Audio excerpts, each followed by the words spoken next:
வணக்கம் மக்களே, welcome to the venture show. இன்னைக்கு ஷோ நம்ம பார்க்க போகிறது 7G படத்தோட ரிவ்யூ. இந்த படத்தில் பார்த்தீங்கன்னா சோனியா அகர்வால் தான் லீட் கேரக்டர் ப்ளே பண்ணியிருக்காங்க. 7G ரெயின்போ காலனிக்கும் இந்த படத்துக்கும் ஏதாவது சம்மந்தம் இருக்கா அப்படின்னு கேட்டிங்கன்னா சத்தியமாக இல்லவே இல்லை. அப்புறம் ஏன் இந்த டைட்டில் அப்படின்னு நீங்கள் யோசிக்கலாம். என்னோட கெஸ் என்ன அப்படின்னா, யாவரும் நலம் மாதிரியான ஒரு அப்பார்ட்மெண்ட்டில் பேய் இருக்குது அப்படின்ற மாதிரியான ஒரு கான்செப்டில் ஒரு படம் எடுக்கணும் அப்படின்ற மாதிரி யோசிச்சிருக்காங்க. அதுக்கு ஹிந்தியில் 13B அப்படின்னு ஒரு கேட்சியான டைட்டில் வச்சுருப்பாங்க.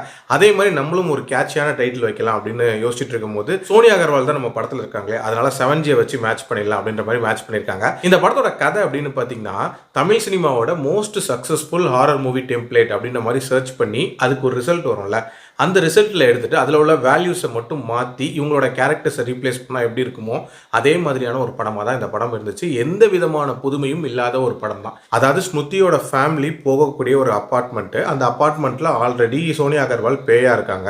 ஆரம்பத்தில் கெட்ட பேயாக தெரிகிறவங்க போக போக ஒரு நல்ல பேயாகவே வந்து தெரிய ஆரம்பிக்கிறாங்க. அவங்க எதுக்காக பேயாக இருக்காங்க அப்படின்னா, தன்னோட வாழ்க்கையில் நடந்த சம்பவங்களுக்கு இவங்க வழியாக வந்து அவங்கள பழி வாங்கணும் அப்படின்றதுக்காக இருக்காங்க. ஸோ இதே கதையை வந்து நீங்கள் எத்தனை ஹாரர் மூவிஸில் பார்த்துருப்பீங்க. எனக்கு தெரிஞ்சு யாவரும் நலம், காஞ்சனா சீரீஸ், முனி, இது எல்லாத்துலேயும் இதே கதை தான், அதே அரைச்சமாவை தான் இதுலேயும் அரைச்சிருக்காங்க. பட் மேக்கிங் வைஸ் ஏதாவது வித்தியாசமாக ப்ரெசென்ட் பண்ணியிருக்காங்களா அப்படின்னு கேட்டிங்கன்னா, ஃபஸ்ட்டு திங் அந்த ஹாரர் ஜென்ரேஷன் இருக்குல்ல, அதை வந்து ஸ்டார்டிங்கில் ட்ரை பண்ணியிருக்காங்க. ஆக்சுவலாக ஒரு கருப்பு உருவத்தெல்லாம் ஓட விட்டு ஒரு பேய் மாதிரி நம்மளை பயமுறுத்த ட்ரை பண்ணியிருக்காங்க. பட் அவங்களுக்கே தெரிஞ்சிருக்கும் இதை பார்த்து பயப்பட மாட்டாங்க அப்படின்ற மாதிரி. ஸோ ஒரு கட்டத்துக்கு மேலே எப்படின்னா, சோனியா அகர்வாலை நார்மல் கெட்டப்லேயே நீங்கள் வாங்க, ஜஸ்ட்டு தலையை மட்டும் விரிச்சு போட்டுக்கோங்க, உங்களை நாங்கள் பேயின்னு மேட்ச் பண்ணிடுறோம் அப்படின்ற மாதிரி மேட்ச் பண்ணியிருக்காங்க. அது எப்படி ஆயிடுச்சுன்னா, ஒரு கட்டத்தில் அவங்க பாட்டுக்கு நார்மலாக நம்ம பக்கத்தில் உட்காந்து பேசக்கூடிய ஒரு தோழி மாதிரி எல்லாருக்கூடையும் பேசிகிட்டு இருக்காங்க. அதில் ஒரு லேடி வந்து உங்களுக்கு குடிக்க ஏதாவது வேணுமா அப்படின்னு சொல்லிட்டு பேயை பார்த்து கேட்குறாங்க. அந்த அளவுக்கு வந்து சகஜமாக மிங்கில் ஆயிடுவாங்க அப்படின்னே சொல்லலாம். அதே மாதிரி இந்த படத்தில் அந்த ஃப்ளாஷ்பேக் போர்ஷன் அதில் ஏதாவது இம்பாக்ட் இருக்கா அப்படின்னு கேட்டிங்கன்னா, அந்த டெத் சீன் அப்படின்றது கொஞ்சம் இம்பாக்டை கொடுக்க ட்ரை பண்ணியிருப்பாங்க. பட் வில்லன் யார் அப்படின்னும் போது அந்த இம்பாக்ட் அப்படியே மறைஞ்சிருது அப்படின்னே சொல்லலாம்.